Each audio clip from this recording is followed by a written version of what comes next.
Soyez donc les bienvenus pour cette dernière soirée de l'école biblique de Rouen de l'année 2023, où en ce 20 décembre, le thème est donc « Aimer mes ennemis ». C'est vraiment très dur. Je vous ai mis un gros sous-titre qui s'appelle « La parole de Dieu pour être aimé par Dieu », avec comme personnage central, ça fait plaisir, Judas. Soyez donc les bienvenus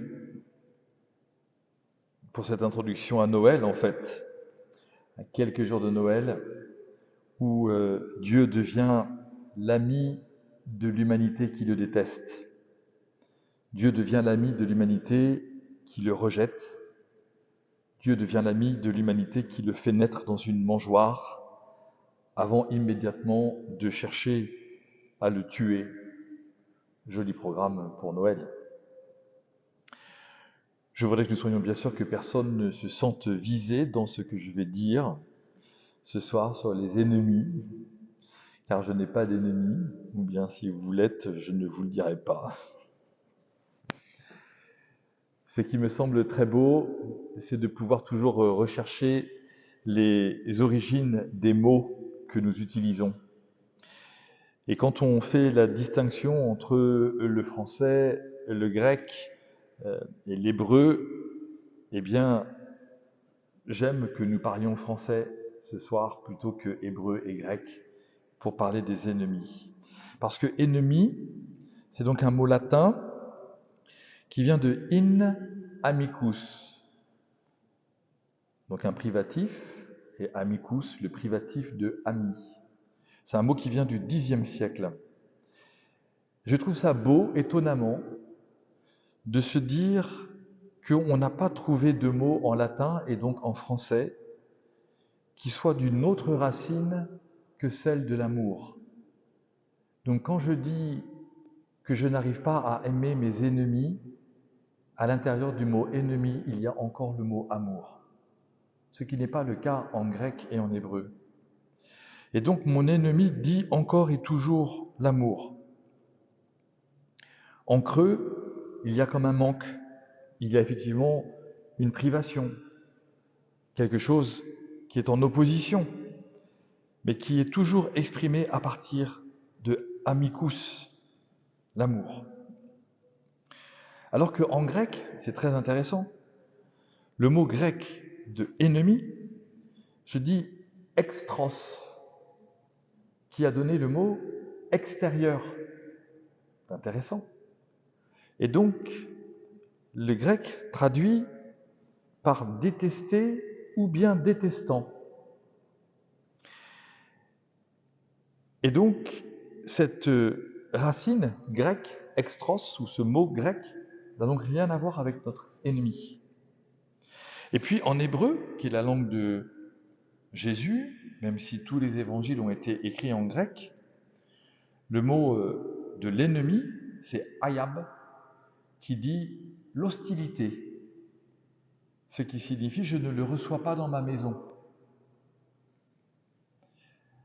Alors que l'ami en hébreu, Ra, c'est l'image du berger qui donne à nourrir à ses brebis et qui en prend soin. Bref, vraiment, nous sommes heureux, en tout cas je suis heureux, d'être sous influence latine, car l'ennemi est toujours intérieur à l'amour. Et cet amour ne disparaît pas. Et ça n'est pas parce que j'ai des ennemis que mon amour disparaît, ni que peut-être même l'amour qui habite leur cœur, mais pas pour moi, disparaît. Mais puisque j'ose dire que dans ce mot, cette racine, dans cette expression ennemi, il y a encore et toujours la notion d'amitié ou d'amour, c'est qu'il y a la possibilité d'un changement, d'un pardon, d'un amour retrouvé. Alors je me suis posé la question de deux grandes références théologiques. La première, c'est le premier document du pape François qui s'appelle « La joie de l'Évangile ». Je me dis, tiens, dans la joie de l'Évangile, est-ce que le pape parle des ennemis ? Et c'est très intéressant, Parce que ça arrive assez tard dans le document, au numéro 208, où le pape explique qu'il n'est pas un ennemi lui-même et qu'il ne nous parle pas comme du point de vue d'un opposant. Très intéressant. C'est notamment dans ce thème, autour du paragraphe 200, là, c'est notamment pour pouvoir essayer de montrer que la mission de l'humanité est une mission d'intégration. Et le pape dit « Seul m'intéresse de faire en sorte que ceux qui sont esclaves d'une mentalité individualiste puissent se libérer de ces chaînes si indignes pour conférer une dignité à leur passage sur cette terre. » Très intéressant de voir que le pape dit de lui-même « Je ne vous parle pas comme un ennemi quand je vous invite à vous réconcilier les uns les autres, parce que nous voyons bien qu'à l'intérieur de l'inimitié, il y a une indignité pour l'humanité. Quand j'ai des ennemis, en fait, je passe en grec et je les extériorise à ma vie. Et quand je les extériorise à ma vie, eh bien, finalement, je décide que leur inimitié va attaquer ma dignité. Donc, le sujet des ennemis attaque ma dignité. Et du coup, altère même ma place au cœur de la terre. Donc, ce que le pape dit dans ce document, c'est que nous sommes sur un chemin avec et pas un chemin contre. Mais ce qui est très intéressant, c'est que le pape va continuer en reprenant l'histoire que Jésus raconte dans l'Évangile du bon grain et de l'ivraie, avec l'agriculteur qui est parti pour semer du bon grain, et puis voici qu'au moment où le grain commence à pousser, il y a de l'ivraie au milieu. Et bien sûr, c'est à ce moment-là que Jésus utilise l'ennemi, le mot de ennemi. Et donc, l'ennemi dans l'Évangile, très intéressant, nous dit le pape François, l'ennemi dans l'Évangile, c'est celui qui occupe l'espace du royaume. Et combien de fois nos vies, quand nous avons des ennemis, sont pourries dans notre cœur et pourrissent notre cœur. Notre cœur, c'est l'espace du royaume. Et quand j'ai des ennemis, en fait, je leur laisse de la place dans mon cœur pour dire celui-là, je ne l'aime pas. Et cette place est une place d'ivraie et non un bon grain. Alors, le pape nous invite, quand nous voyons qu'il y a un espace inamical qui est pris dans notre cœur, dans l'espace du royaume, eh bien, que nous sommes invités à développer en nous la bonté du grain qui se manifeste en son temps. Parce que la fin de la parabole de l'Évangile, c'est que les apôtres viennent voir, enfin les agriculteurs viennent voir le maître en disant « Est-ce que tu veux qu'on arrache maintenant ?» Et le maître dit « Non, si vous arrachez l'ivraie maintenant, vous allez tout arracher. » Et donc, viendra en son temps le temps, effectivement, de la manifestation de la bonté. Ce qui signifie, le pape continue, et nous comprenons que c'est dans la droite ligne de ce que dit Jésus, que l'ennemi ne porte pas de fruits. L'ennemi ne porte pas de fruits. Mais l'autre point qui est tout à fait fondamental, c'est de comprendre que le royaume est affecté. Alors, la grande question, à l'intérieur de ce document du pape François, la joie de l'Évangile, c'est comment la parole de Dieu va-t-elle être accueillie avec une puissance libératrice. Donc effectivement, il est question, quand nous parlons des ennemis, de demande dans notre cœur de puissance libératrice. Parce que de nous-mêmes, nous sommes bloqués. De nous-mêmes, ça n'est pas nous qui... nous sommes le grain, mais nous n'avons pas été les semeurs. Et puisque c'est Dieu qui nous a semés, eh bien, l'enjeu, c'est de laisser à Dieu le soin, effectivement, par sa puissance libératrice, de faire la moisson qu'il veut faire. Ce qui veut dire que ce n'est pas moi qui décide quand ces ennemis seront à nouveau mes amis. Ce n'est pas moi qui peux décider quand je vais pardonner, ni même si je peux pardonner, mais je veux laisser au minimum à mon cœur le plus grand espace possible pour que le bon grain puisse grandir.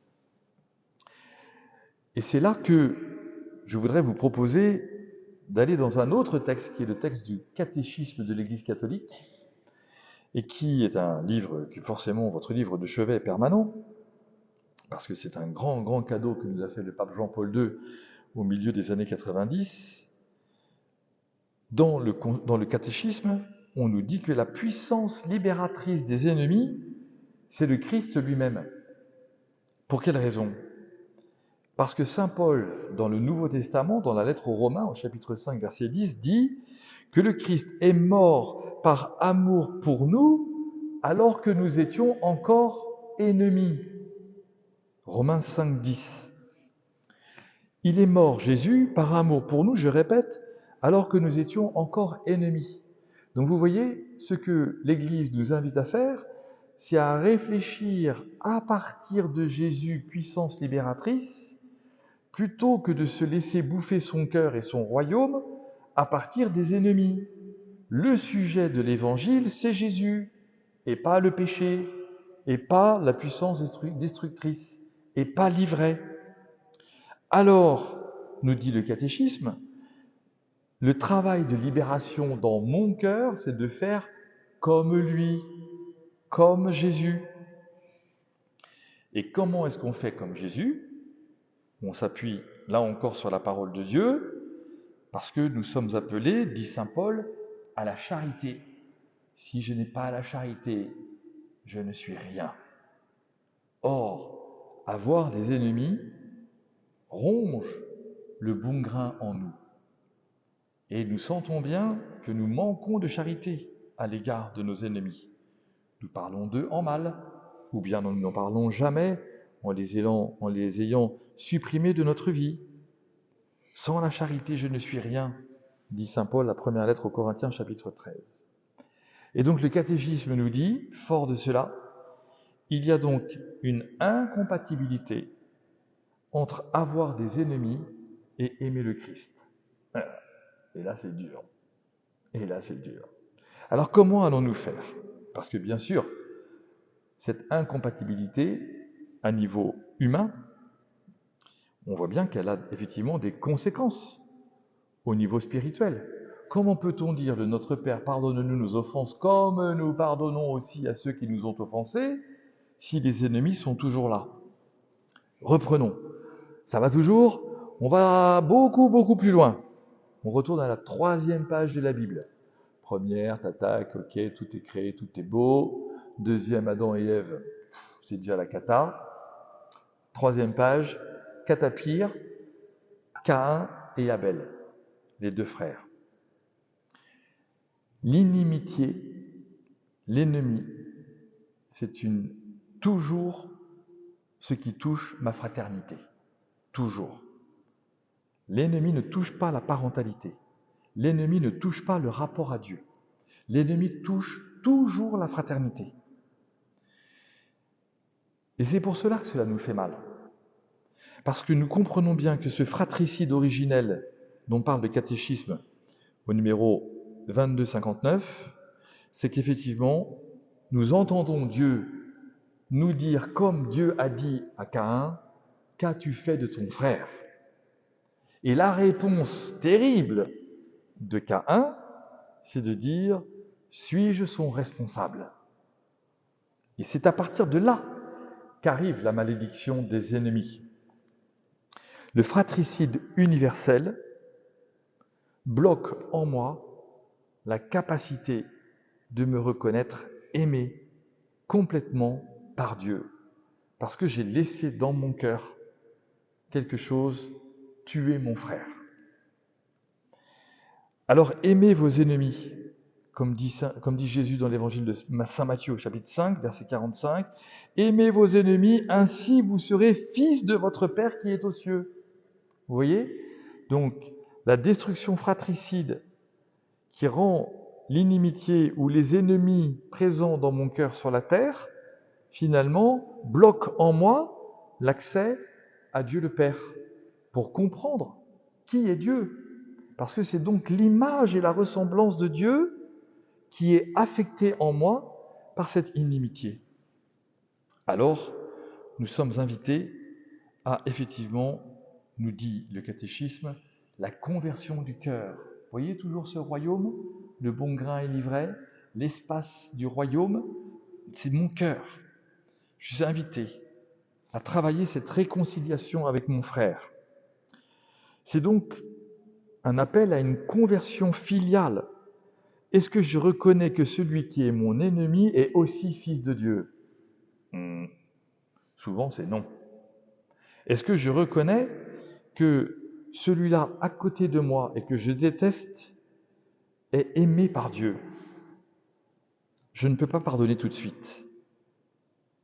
Mais dans mon cœur, je découvre l'amour de Dieu qui m'invite à prier aussi pour mes ennemis. Parce que Dieu fait pleuvoir sur les bons comme sur les méchants. Il envoie son soleil sur les bons comme sur les méchants. Alors je découvre que pour faire à nouveau de la place dans mon royaume, je suis invité étonnamment à réintégrer ces ennemis dans mon royaume en priant pour eux. Parce que je ne suis pas le sauveur. Et que ce n'est peut-être pas moi qui, à vue humaine, vais pouvoir sauver la situation de cette inimitié, de ce qui a rendu nos humanités hostiles l'une à l'autre. Je ne peux pas pardonner tout de suite, mais je ne ferme pas mon cœur à l'amour. Je suis tellement blessé par cette offense grave, répétée, publique, privée, secrète, familiale, amicale, relationnelle. Je suis tellement blessé que rien que cette idée de réintégrer par défaut l'inimitié, l'ennemi, dans mon cœur, c'est encore aujourd'hui insupportable, voire pas possible. Mais je sais que c'est le chemin qui m'est demandé. Jésus ne me dit pas « Allez, demain, tu te réconcilies et tout va bien ». Jésus dit « Quand vous priez, dites « Pardonne-nous nos offenses comme nous pardonnons à ceux qui nous ont offensés ». Ce « comme » prend du temps. Et plus l'ennemi était proche de mon cœur et qu'il en est sorti, plus son retour dans mon cœur sera lent et clairement ne dépendra pas de moi, quand bien même je prie pour lui. Plus la proximité de la petite pousse ivraie va enlacer le bon grain, plus ce travail de réception renouvelée de l'amour possible dans mon cœur sera effectivement un chemin extrêmement lent. Mais nous entendons alors Jésus qui dit à la Samaritaine qui avait beaucoup péché, Jésus lui dit « J'ai soif d'amour ». Cette Samaritaine, elle avait été blessée par l'amour. Elle n'avait pas eu un mari, mais 5 maris. Et celui qui était aujourd'hui son mari n'était pas son mari. Elle est blessée d'amour terrible dans un petit village où tout le monde se connaît et tout le monde la déteste. Tout le monde. Elle est l'ennemie du village. Elle est la honte du village, le scandale du village. Et c'est à elle que Jésus dit « J'ai soif d'amour ». C'est donc que nous sommes invités à une transfiguration de nos offenses. C'est donc que nous sommes invités à être transpercés par l'amour du Christ qui nous dit que ce chemin nous dépasse parce qu'à vue humaine, cette femme dans l'évangile qui va retourner dans son village pour dire « Venez voir, j'ai rencontré quelqu'un qui m'a dit tout ce que j'avais vécu », il y a quand même 5 mecs dans le village qui vont du coup se retrouver mal barrés. Au moins, plus les 5 familles, plus tout ce que vous voulez. Mais donc je comprends que la transfiguration de l'offensé, c'est la prière que je peux faire pour moi. Avant même de pouvoir arriver à pardonner à mes ennemis, est-ce que j'accepte que Dieu transfigure mon offense ? Puisque c'est donc un don de Dieu. Le Christ m'est donné pour me sauver de la haine, pour m'apprendre à pardonner. Notre Dieu est le Dieu de la réconciliation, de la paix, du pardon. C'est donc toujours divin et non humain. C'est donc difficile d'aimer ses ennemis parce que ça touche notre cœur. Et nous voyons bien que toutes nos idées sur notre cœur sont bouleversées par la présence des ennemis. Toutes nos grandes idées, tous nos idéaux, tous nos rêves, tous nos grands désirs sont pas en filigrane, mais en voie d'impasse, en choc frontal avec le lieu même le plus beau, le plus profond qui est notre cœur, qui est le lieu de la présence de Dieu. Et dans ce lieu qui est notre royaume, les ennemis frappent à la porte. Et ils nous rongent. Et ils mangent en nous le bon grain. Et ce que nous devons apprendre, c'est précisément à ne pas nous laisser manger par l'ivraie. Soit je m'en tiens uniquement à la dimension horizontale, ce que le choc de l'ennemi peut provoquer, soit je vais rapidement laisser à Dieu à nouveau le soin de travailler mon cœur. Le pardon est effectivement cette puissance de Dieu. Le pardon est cette force de Dieu qui va au-delà du don. Alors à quoi sert Judas dans cette histoire ? À propos de Judas et de cette phrase terrible que Jésus nous dit, il aurait mieux valu que cet homme ne soit pas né. Terrible. Reprenons le contexte. Je vous ai donné ce passage de l'Évangile dans l'Évangile de Saint Matthieu, mais dans l'Évangile de Saint Jean, le contexte de cette phrase dite par Jésus, prononcée par Jésus, c'est le contexte du lavement des pieds. On a donc une double rencontre à ce moment-là, avec Jésus qui veut laver les pieds de ses apôtres, et Pierre qui dit « Alors non, jamais !» Et puis finalement, que dit Jésus à Pierre pour que Pierre accepte ? « Si je ne te lave pas les pieds, tu n'auras pas de part avec moi. » Autrement dit, tu ne seras pas dans mon royaume. Et Judas refuse. Et Judas va effectivement, comme le dit Benoît XVI, se manifester à nous comme dans le mystère du traître. Et nos ennemis sont souvent des traîtres. Nos ennemis les plus profonds, ceux qui nous font le plus mal, ce sont des traîtres. C'est-à-dire des gens dont nous étions très proches. Sinon, ce n'est pas des traîtres. Sinon, ce sont des gens qui nous ont fait mal, des gens qui nous ont mal parlé de nous, etc. Mais la plus grande puissance destructrice de la traîtrise, c'est quand ça vient de l'ami. C'est quand ça vient de l'ami. Et là, nous dit Benoît XVI, il y a 3 troubles de Jésus dans l'Évangile. Le premier trouble de Jésus, c'est quand il est au tombeau de Lazare, son meilleur ami qui est mort. Et tout le monde pleure, et Jésus pleure. Et on nous dit que Jésus est bouleversé jusqu'à l'intime de lui-même. On n'arrive pas très bien à traduire cette phrase. Il est profondément troublé. Et puis le deuxième grand trouble de Jésus, c'est quand il est au mont des Oliviers et qu'il va comme pleurer des gouttes de sang face à la mort qui arrive. Et c'est là que Jésus va dire, non pas ma volonté, mais la tienne. Et puis il y a ce troisième passage de ce trouble que Judas va provoquer en lui, où Jésus va lui dire, ce que tu as à faire, fais-le vite. Donc, le trouble de Jésus dans l'Évangile est uniquement lié à la mort et à la puissance de la mort, c'est-à-dire à la puissance de l'ennemi. Donc, le trouble de Jésus est le trouble face au pouvoir des ténèbres.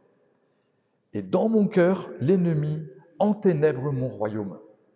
Dans mon cœur, quand j'ai un ennemi, comme Jésus, je suis profondément touché, profondément bouleversé. Cette trahison bouscule toute mon existence jusqu'aux racines même du bon grain qui a été semé en moi. Et donc je comprends, sans pouvoir m'occuper de la vie de l'autre, mon ennemi désormais, qu'il y a en moi une puissance à vaincre. Et que cette puissance à vaincre ne peut pas dépendre de moi. Et si je lis l'Évangile, je saisis alors que grâce à Jésus, on part de l'offensé, on part du blessé, on part de celui qui a été trahi. On ne part pas du traître, on ne part pas du péché. Jésus, nous l'avons vu dans l'Évangile que nous avons lu, va se retrouver à ce moment-là avec une bande de gars qui ne comprennent jamais rien, des apôtres. Il y a une agitation. Serait-ce moi? Serait-ce moi? Non mais attends, qu'est-ce que tu racontes? Non mais n'importe quoi. Il y a une forme d'excitation dans l'Évangile à ce moment-là. Et on voit bien qu'effectivement, quand on a des ennemis dans notre cœur, on est agité, on est excité. Est-ce que je vais le voir au mariage de ma petite cousine ou nana? Est-ce que je vais le croiser au baptême de notre enfant? Il habite dans le même village, j'ai hérité de la maison du voisin. Enfin, vous voyez, tout ça quoi. On est excité, on est agité. Et la question terrible, ou plutôt la réponse impressionnante à qui est-ce Seigneur? C'est la réponse de Jésus qui dit « Celui à qui je donnerai en premier la bouchée », qui, vous le savez, dans le repas pascal des Juifs, est le signe que chaque année, celui qui invite pour le repas de Pâques met à côté de lui celui qu'il veut que l'on considère comme son meilleur ami. Et Jésus donne la bouchée à Judas. Son meilleur ami l'a trahi. Son meilleur ami a décidé d'être son ennemi jusque dans le plat qu'il lui a servi, qui est le repas pascal, le repas pour passer de la mort à la vie, le repas pour passer de la servitude à la liberté.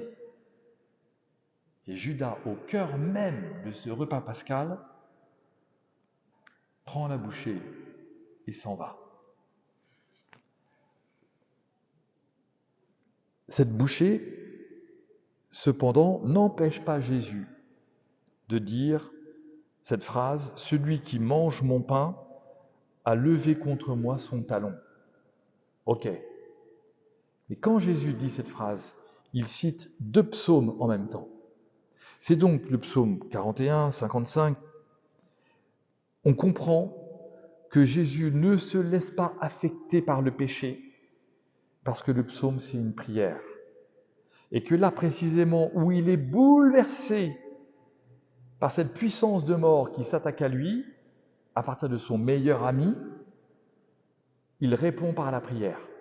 Jésus nous invite à faire comme lui. Prie. Mets-toi en relation avec Dieu pour faire comme Jésus. Ce qui signifie à ce moment-là que comme Jésus, tu ne seras pas dépendant de la mort. Ce que l'ennemi dans ton cœur cherche à te faire croire, ce que l'ennemi dans ton cœur veut inscrire en toi. Ce que Jésus, au contraire, veut inscrire en toi, c'est qu'il y a une logique de salut. Son ami, alors qu'est-ce qui va se passer? Il va sortir. Il sort de la pièce où Jésus est réuni avec ses apôtres. Et que nous dit l'évangéliste? Il faisait nuit. C'est donc que Jésus a sorti les ténèbres possibles de son cœur, et c'est Judas qui prend complètement, qui aspire les ténèbres. Judas sort, et c'est lui qui prend les ténèbres. Il va donc devenir extérieur à Jésus. Et nous comprenons pourquoi Jésus meurt pour ses ennemis. Parce qu'en fait, il meurt pour son meilleur ami. Il meurt pour son meilleur ami. Et c'est la raison pour laquelle nous avons, dans l'Église, appelé la messe, pendant des siècles, la tradition du Christ, traditio Christi. Parce qu'en latin, transmettre et trahir sont différenciés par une voyelle. Tradere, je transmets, tradire, je trahis. Et donc l'Église dit qu'à chaque fois que nous faisons la Traditio Christi, nous sommes invités à venir à la messe en reconnaissant que nous sommes les ennemis de Jésus, parce que nous l'avons trahi cette semaine. Et que c'est la raison pour laquelle nous commençons chaque messe en disant « Je confesse à Dieu Tout-Puissant que j'ai péché ». Et si j'arrive à la messe en disant « Ouais, je suis le meilleur ami de Jésus, welcome Judas », alors effectivement, je comprends qu'au cœur de la tradition du Christ et de l'Eucharistie, il y a toujours la trahison, mais ça n'est pas cela que Dieu regarde. C'est Jésus qui vient nous sauver, et à chaque fois que je vais à la messe, d'ennemi, je passe à ami de Jésus. Jésus prend sur lui toutes les trahisons de l'histoire de l'humanité parce qu'il est trahi par son meilleur ami. Il n'y a donc aucune extériorité à l'amour du Christ dans ma vie parce que Jésus a été bouleversé au plus intime de son cœur par la trahison de son meilleur ami. Donc quand moi je dis que je suis seul face à ce débat dans mon cœur avec mes ennemis, en fait, je fais mentir l'Écriture. Mais si je dis à Jésus, puisque tu as connu toi aussi la trahison de ton meilleur ami, tu sais, moi, par où, par qui et comment j'ai été trahi, par mon père, ma mère, mon frère, mon meilleur ami. Et donc, je comprends que Jésus va aller jusqu'au bout de l'histoire de l'amitié en mourant pour ses ennemis, à commencer par son meilleur ami. Judas est donc tombé sous le pouvoir d'un autre. Le démon entre en lui, diabolos, il le divise. Et en le divisant, on comprend que Judas s'est ouvert à un autre pouvoir que celui de Jésus. D'ailleurs, petite digression, vous savez que le nom de famille de Judas, c'est Judas Iscariote. Et Iscariote, ça donnait Sicaire. Et Sicaire, c'est un petit poignard qui coupe bien les trucs. Vous voyez, comme un coupe-coupe qui coupe les feuilles, tout ça, machin. Voilà. Il ne faut pas grand-chose pour couper un cœur. Petite lame, très fine. C'est un Sicaire. Et donc, à l'intérieur de son cœur, Judas a accepté qu'un Sicaire vienne de transpercer. Et donc, je comprends que Judas s'est ouvert à un autre pouvoir. Comment est-ce que je comprends cela ? Parce que quand Judas se rend compte qu'il vient de trahir son meilleur ami pour de l'argent, il va décider d'aller rendre l'argent à ceux qui la lui ont donné. Et que va-t-il dire ? J'ai péché. J'ai péché. C'est ce j'ai péché qui nous fait croire en la miséricorde absolue, permanente de Dieu pour tous les pécheurs, y compris mes ennemis, y compris si mon ennemi meurt sans qu'il ne m'ait jamais demandé pardon. Judas, en disant « j'ai péché », n'a pas oublié l'amitié de Jésus pour lui. Et donc dans ma prière, quand j'arriverai à prier pour mes ennemis, je comprendrai à ce moment-là que mon ennemi n'a pas pu oublier l'amitié que nous avions vécue ensemble. Fort de tout cela, je comprends pourquoi il y a une tragédie, effectivement, dans la vie de Judas, parce qu'il y a un mort avec cette inimitié. C'est qu'il ne croit pas au pardon. Judas ne voit plus que les ténèbres. Alors que tous les évangiles n'arrêtent pas de l'appeler l'un des 12. C'est à partir du moment où il est mort qu'on va décider de remplacer l'un des 12, Judas, et qu'on va tirer au sort et qu'on va tomber sur le sort de Matthias. Donc le repentir de Judas n'arrive pas à espérer. Il dit « j'ai péché », mais il ne croit pas en la miséricorde de Dieu. Son obscurité le détruit. Et c'est la raison pour laquelle nous sommes invités à prier pour nos ennemis, pour que jamais nos ennemis n'entrent dans la deuxième tragédie de leur existence. Non seulement ils ont trahi notre amitié la plus proche, mais en plus, ils pourraient ne plus croire en la miséricorde de Dieu. Donc si je ne peux pas prier pour que nous nous réconcilions, puisque j'ai la grâce de la prière, à tout le moins je prie pour que mon ennemi, mon ancien ami, puisse croire en la miséricorde de Dieu. Ce que dit saint Benoît, le fondateur des moines en Europe occidentale, qui dit « Ne désespère jamais de la miséricorde divine ».